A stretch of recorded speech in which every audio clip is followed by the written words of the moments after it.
사랑과 은혜가 충만하신 하나님 감사합니다. 오늘도 주님의 은혜를 사모하는 마음으로 이 자리에 나왔습니다. 우리 가정에서 또 온라인 실시간 예배로 함께 참여하고 실시간 예배를 통해 주시는 제단을 사모하는 우리 모든 성도들과 가정들을 축복해 주시고, 주님 앞에 나아가 주님 찬양하며 말씀으로 체험받는 오늘 이 시간, 오늘 우리들의 인생에서 중요하고 복된 시간으로 삼아 주실 줄로 믿습니다.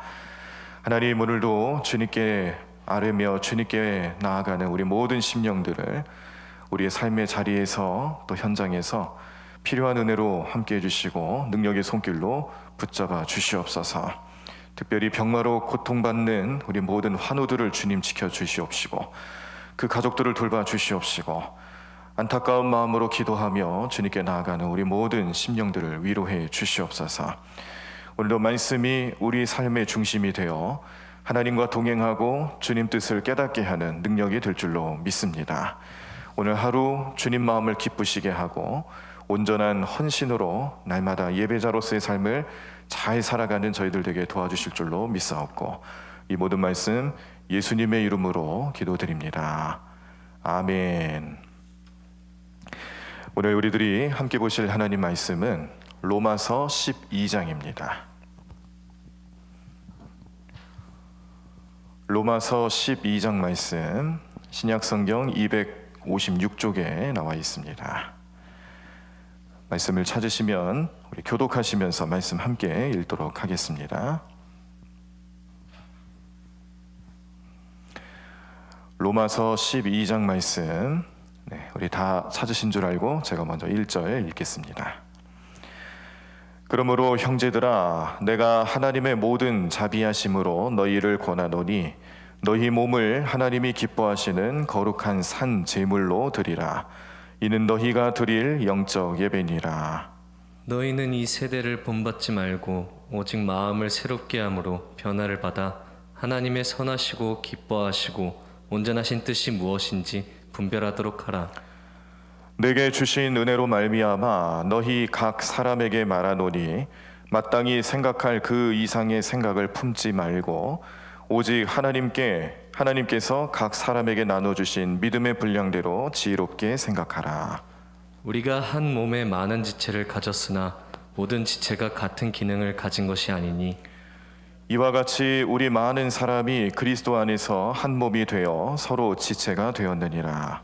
우리에게 주신 은혜대로 받은 은사가 각각 다르니 혹 예언이면 예언대로, 믿음의 분수대로, 혹 섬기는 일이면 섬기는 일로, 혹 가르치는 자면 가르치는 일로, 혹 위로하는 자면 위로하는 일로, 구제하는 자는 성실함으로, 다스리는 자는 부지런함으로, 긍휼을 베푸는 자는 즐거움으로 할 것이니라.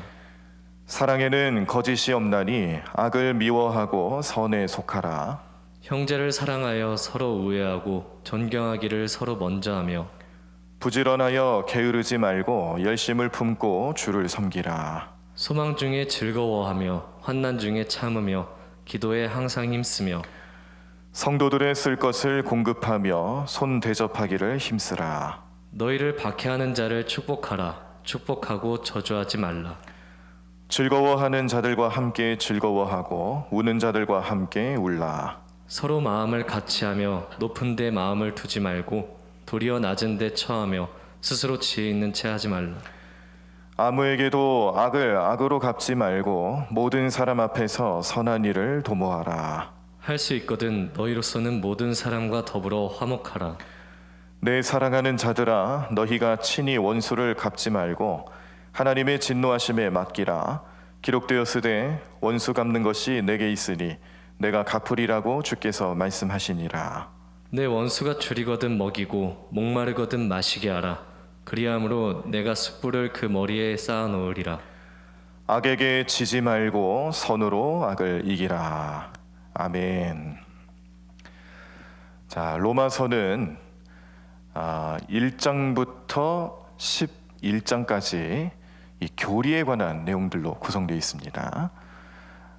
그리고 오늘 우리가 보신 12장부터 16장까지는 이제 윤리와 관련된 내용으로 구성이 되어 있어서 이 로마 있는 교회를 위해서 사도 바울이 이 편지를 또 써서 보낼 때에 사도 바울이 비록 그 로마 교회에 있는 성도들을 직접 만나거나 만날 계획만 가지고 미리 편지를 쓴 서신서이기는 한데, 그럼에도 불구하고 여기에는 우리 기독교인들이 꼭 기억하고 생각해야 될 중요한 내용 두 가지가 다 들어가 있는 것이죠.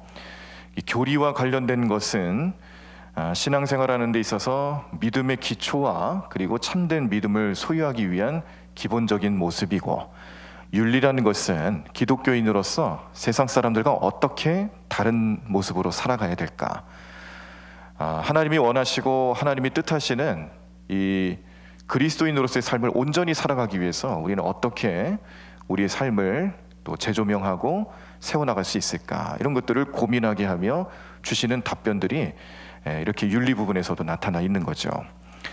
자, 그런데 우리가 오늘 중심으로 보실 내용은 1절과 2절입니다.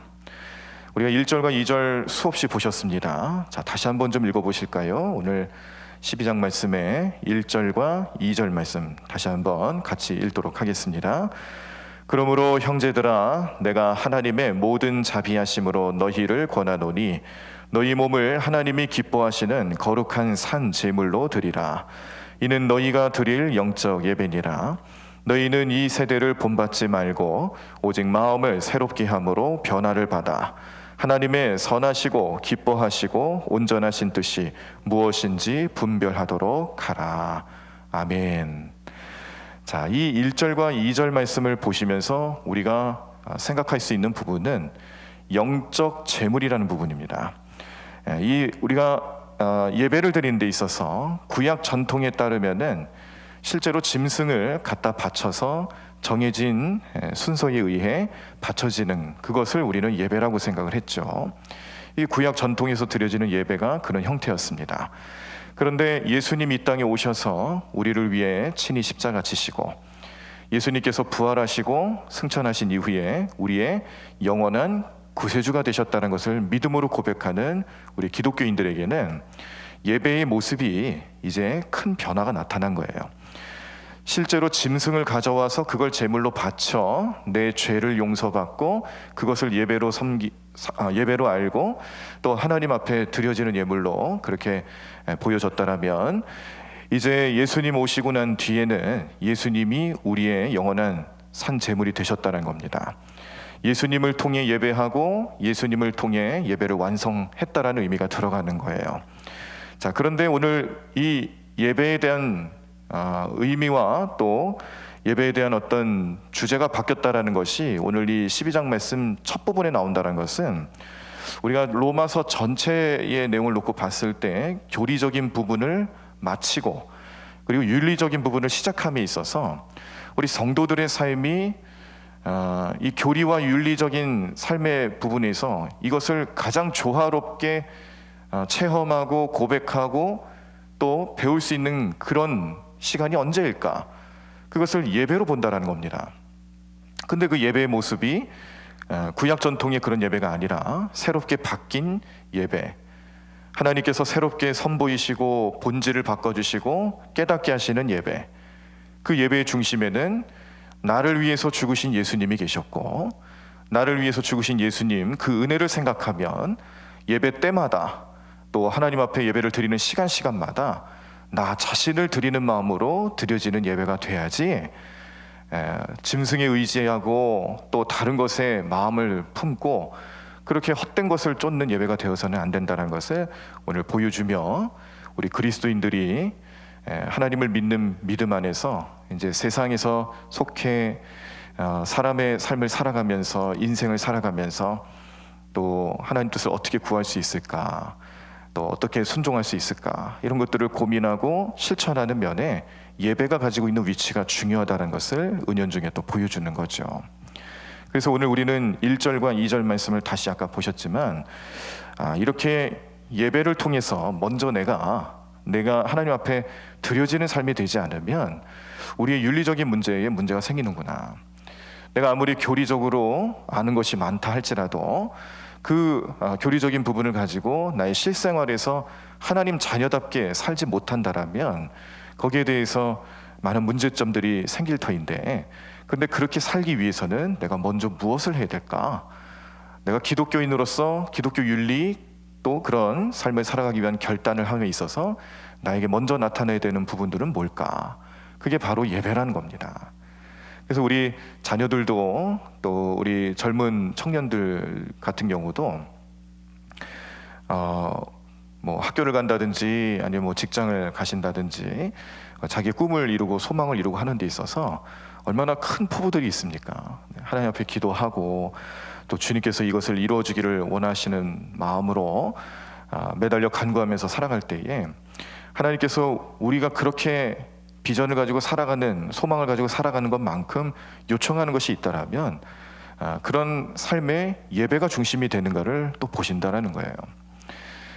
우리가 말로만 그리스도인, 말로만 성도 그렇게 하는 게 아니라 진짜 그리스도인, 진짜 성도가 되는 데 있어서 가장 기초적인 모습은 바로 예배하는 삶에 있다라는 것을 오늘 이 로마서 12장 첫 부분에서 말씀해 주는 겁니다. 예배는 많은 변화가 있었습니다. 예수님이 이 땅에 오시고 난 뒤에 성막과 성소에서 드려지는, 성전에서 드려지는 이 피의 제사와 관련된 예배, 피의 제사가 필요했던 것은 사람은 감히 지성소 안에 들어갈 수가 없으니까 이 성소와 지성소를 구별시킨 것처럼 사람과 하나님 사이에 누구도 정말 근접할 수 없는, 또 누구도 넘어갈 수 없는 그런 가림막이 있어서 하나님 앞에 제사장의 도움 없이는 갈 수 없는 연약한 인생들이 하나님 앞에 나아가기 위해서는 항상 피가 필요했고, 그런 제사법에 의해서 예배를 드리고 있었는데 예수님이 십자가 희생을 이루시고 난 뒤에는 그 예배의 모습이 완전히 바뀌었죠. 누구든지 예수님의 이름을 믿기만 하면 누구든지 예배할 수 있고 기도할 수 있고 나아갈 수 있는 힘을 예수님을 통해 얻게 되었기 때문에 예수님을 믿는 믿음이 그만큼 중요해졌고, 또 예수님을 믿는 믿음 없이는 예배도 소용이 없고, 오늘 또 우리가 이 예배의 참된 의미들을 발견할 때에 본래 그 예배 자리에 희생해야 되는 부분은 난데 그걸 대신해서 주님이, 예수님이 그 고난을 담당하셨으니까 나는 그 은혜에 감격하고 감사하는 마음으로 드려지는 예배가 돼야지 그냥 단순히 교회 나와서 하라는 대로 하고 시간 지내고 가는 것이 예배가 아니다라는 것을 오늘 또 우리에게 분명히 말씀해 주는 겁니다.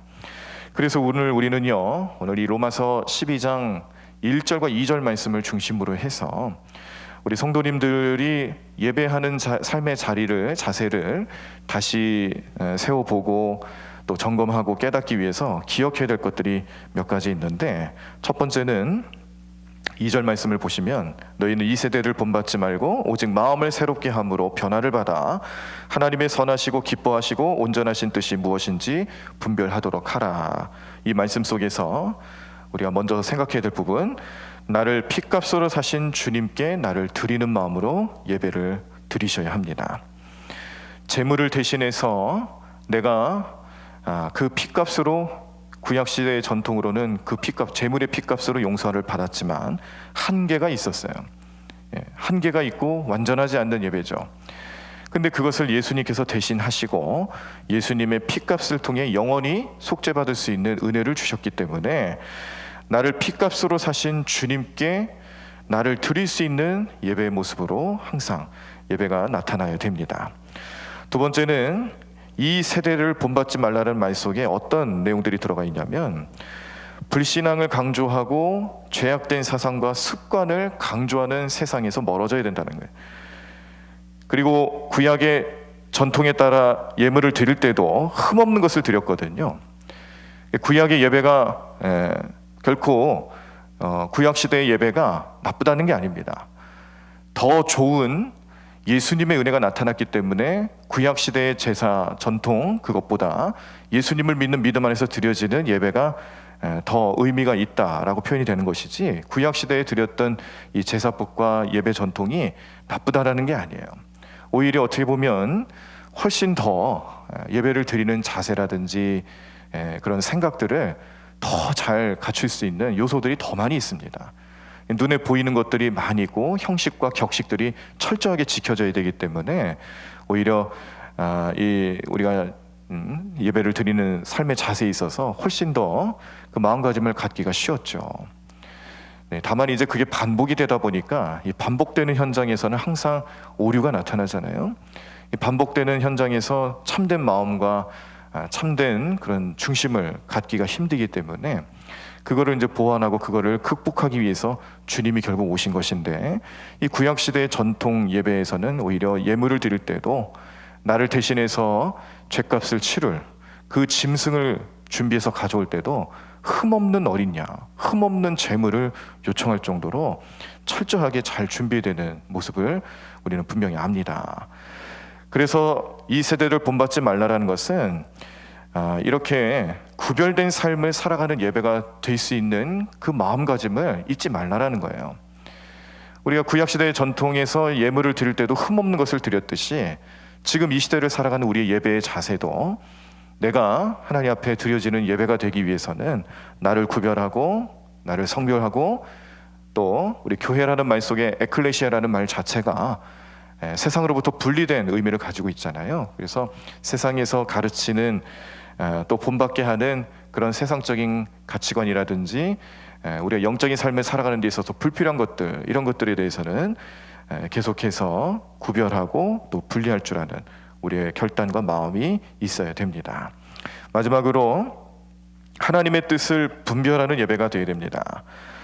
자, 하나님의 선하시고 기뻐하시고 온전하신 뜻이 무엇인지 분별하는 것은 나의 육신의 생각을 버리고 영적인 통찰력을 갖기 시작하는 거예요.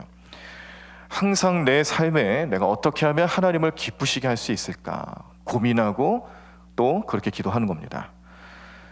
내 삶이 하나님보다 악한 세상 쪽으로 흘러가고 있지는 않는지 살펴보는 거예요. 이렇게 살기 위해서 교회에 오시고 예배 드릴 때만 내가 반짝 그렇게 하나님 앞에 집중하는 게 아니라 교회를 떠나는 그 순간에도 내 삶의 현장에서는 항상 하나님이 존재하시고 하나님 함께 하시고 하나님 앞에 날마다 말씀과 기도 또 찬양으로 나아가는 삶이 연속적으로 계속해서 나타나야 된다라는 것을 깨닫게 하시는 것이죠. 이런 삶을 살기 위해서 우리가 먼저 해야 되는, 또 가장 중요하게 생각해야 되는 부분이 바로 말씀 생활입니다. 그 예배는 항상 예배 때마다 말씀이 있고 또 말씀을 붙잡고 기도하는 것이고, 이 말씀이 우리의 삶의 그 매일매일의 영적인 양식이 될 수 있도록, 마치 출애굽을 경험하는 이스라엘 백성들이 그 출애굽 40년의 시간 동안에 끊임없이 만나가 내려졌잖아요.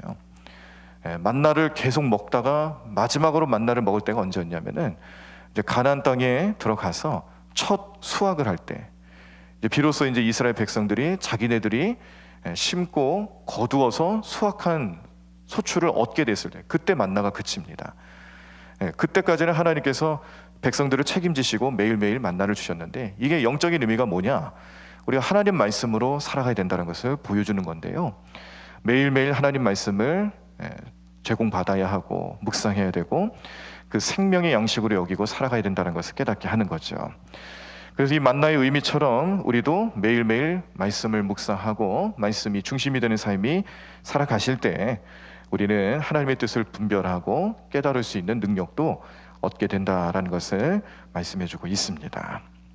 그러므로 이제 우리 성도님들의 삶에, 특별히 이제 이 그 코로나19 시대를 지내면서 이 비대면이라는 말이 훨씬 더 많이 생기고, 또 실시간 예배다, 온라인 예배다, 이렇게 해서 그동안에는 우리가 좀 부수적으로 우리 교회에서 교회를 오고 싶지만 뭐 몸이 아프시고 혹은 해외 출장 중이시거나 혹은 뭐 여러 가지 사정으로 인해서 현장에 나오실 수 없는 성도님들을 위해서 제공하기 위해서 만들어졌던 예배가 사실은 실시간 예배였어요. 근데 그렇게 시스템을 구축하고 만드는 교회들이 그때 당시 많지가 않았죠. 대형 교회에서나 좀 그렇게 했지, 아니면 좀 뭔가 좀 시대적으로 좀 앞서 나가시는 그런 목사님들 사이에서 이 온라인 예배라는 것, 영상 예배라는 것을 그때 그렇게 시작을 했지, 우리가 이렇게 뭐 감염병 때문에 이런 예배를 드려야 되겠다는 생각을 그때는 못했습니다. 근데 지금은 이게 일상이 됐어요.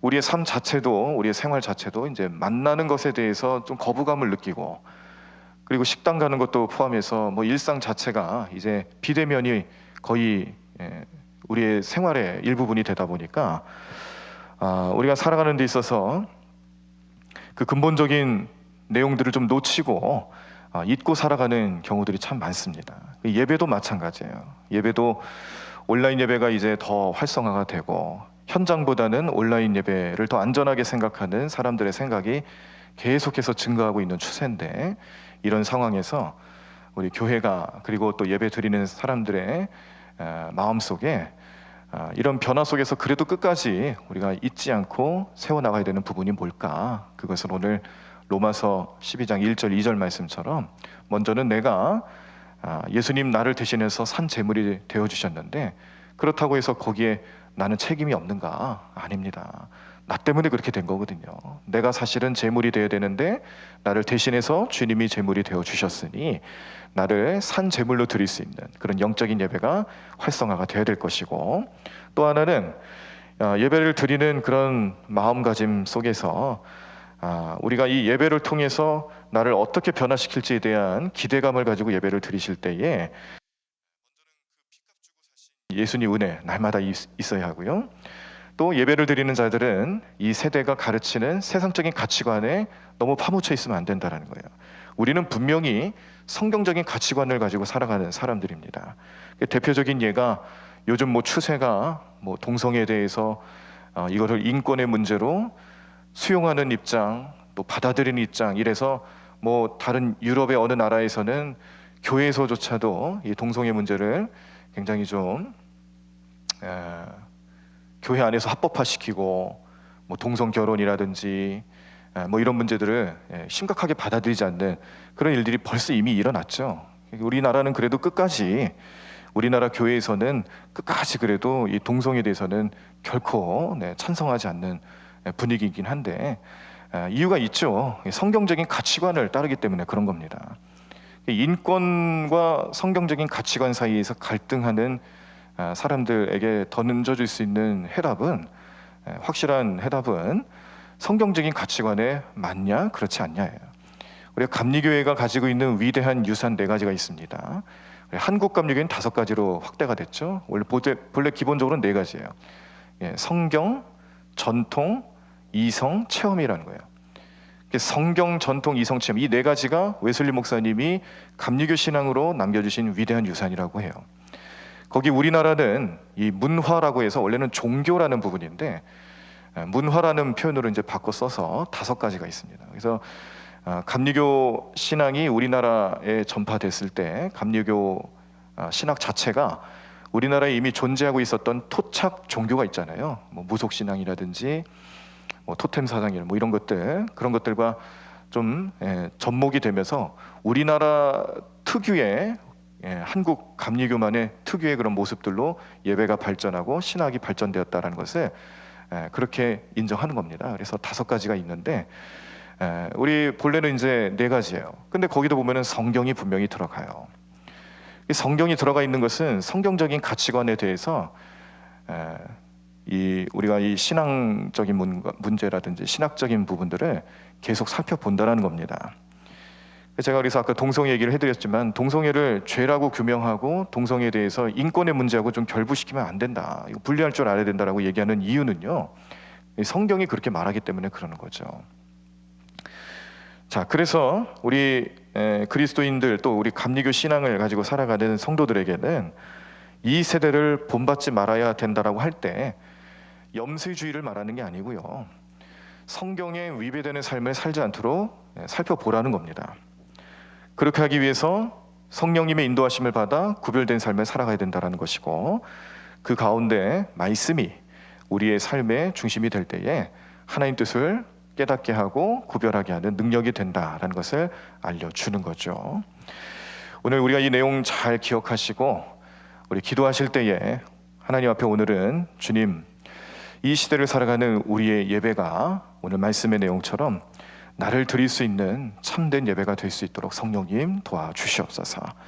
예배를 통하여서 내가 어떻게 하나님의 기쁨이 될 수 있을까를 먼저 고민하고 생각하고 결단하며 순종하는 우리의 삶이 될 수 있도록 역사해 주시옵소서. 함께 기도하시고 이러한 삶을 통해 오늘 하루를 통하여서 시작되는 우리 일상의 시작, 또 바쁘게 한 주를 또 살아가시게 될 텐데, 그 모든 상황 속에서 우리를 예배자로 세우시고 매일매일의 삶이 예배로 이루어지는 삶이 될 수 있도록 성령님이 이끌어 주시고, 이 삶을 통해서 우리 영적인 좋은 것들이 날마다 넘쳐나게 되는 복된 삶이 될 수 있도록 역사해 달라고 기도하시며 또 응답받고 은혜로 살아가는 우리 모든 성도님들 삶이 되시기를 간절히 축원합니다. 찬양하시겠습니다. 나 주님의 기쁨 되기 원하네, 내 마음을 새롭게 하소서. 오늘 사도 바울은 로마의 교회의 성도들에게 편지를 보내면서 오늘 이 12장 말씀을 통해 중요한 사실을 알려줍니다. 우리가 기독교인으로서 교리에 대해서도 잘 알아야 되고 정리가 되어야 되고, 그리고 기독교 윤리도 필요해요. 세상 속에 머물며 살아갈 때에 우리가 기독교인으로서 어떤 윤리의식을 가지고 어떤 마음가짐을 가지고 살아가야 되는지 분명히 중요합니다. 그런데 그 중간에 그 교리적인 부분과 생활 윤리적인 부분과 그 사이에 십자가 은혜로 나타났던 예배가 우리 삶의 중심이 되지 않으면 다 무너지는 거죠. 교리만 따르는 것도 물론 좋습니다만 교리만 따르면 되는 게 아니고요, 윤리적인 부분에 대해서만 관심 갖는 것도 그렇다고 그게 좋은 게 아니에요. 이 둘 사이가 적절하게 균형을 이루고 우리의 삶 속에서 잘 나타나야 되는데, 그런 현장이 되기 위해서 우리는 먼저 나를 산 제물로 드릴 수 있는 예배, 나를 거룩하게 구별하여 하나님의 기쁨이 되실 수 있도록 드려지는 예배가 될 수 있도록 오늘 우리가 말씀을 보셨습니다. 이 말씀의 능력대로 살아갈 수 있는 힘이 우리 주님의 기쁨이 되기 위한 원하는 마음과 기도 제목에서 또 나타나게 될 줄로 믿습니다. 함께 찬양하고 기도하며 나아가도록 하겠습니다. 나 주님의 기쁨 되기 원하네, 나 주님의 기쁨 되기 원하네, 내 마음을 새롭게 하소서. 새 부대가 되게 하여 주사, 주님의 빛 비추게 하소서. 2절입니다. 겸손히 내 마음 드립니다. 겸손히 내 마음 드립니다. 나의 모든 것 받으소서. 나의 맘 깨끗게 씻어주사, 주의 길로 행하게 하소서. 내가 원하는 한 가지 주님의 기쁨이 되는 것,